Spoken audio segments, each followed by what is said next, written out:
مہینہ بھر قبل جب اسرائیل نے غزہ میں حماس کے خلاف فوجی کارروائی شروع کی تو شاید کوئی نہ کہہ سکتا تھا کہ اس کی قیمت کیا ہوگی۔ آج جب اسرائیلی فوجیں غزہ سے نکل رہی ہیں تو ان کی دھول میں 1800 سے زیادہ فلسطینی لاشیں ہیں۔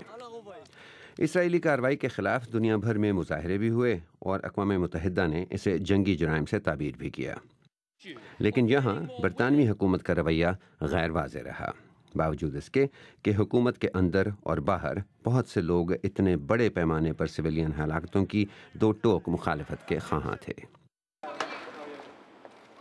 اور آج اس صبر کا پیمانہ تب چھلکا جب برطانوی دفتر خارجہ کی سینئر وزیر سعیدہ وارسی نے اپنے عہدے سے استعفیٰ دے دیا۔ اپنے خط میں بیرونس وارسی نے کہا کہ حکومت کی غزہ پالیسی اخلاقی طور پر ناقابل دفاع ہے۔ سعیدہ وارسی کا فیصلہ ایک ایسے وقت آیا جب غزہ میں 3 روز کے لیے جنگ بندی کا اعلان ہوا اور اسرائیلی فوج کے انخلا کے بعد وہاں عام لوگوں نے مہینہ بھر میں پہلی بار سکون کا سانس لیا۔ تاہم یہ کہنا مشکل ہے کہ یہ عارضی معاہدہ مستقل ہو پائے گا یا نہیں۔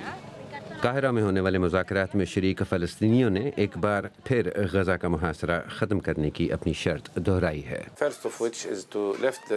ہماری پہلی شرط ہے کہ اسرائیل غزہ کا محاصرہ ختم کرے اور فلسطین کے ہر حصے سے اپنی فوج نکالے۔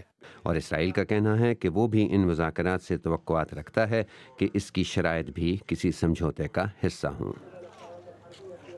غزہ کی صورتحال میں آنے والے دنوں میں کوئی بہتری آئے گی یا نہیں، اس سے قطع نظر برطانوی حکمران پارٹی کی سابق سربراہ سعیدہ وارسی کے استعفے نے ڈیوڈ کیمرون کی حکومت کے لیے ایک لمحہ فکریہ ضرور پیدا کر دیا ہے۔ Aamir Ahmed Khan, BBC news, London.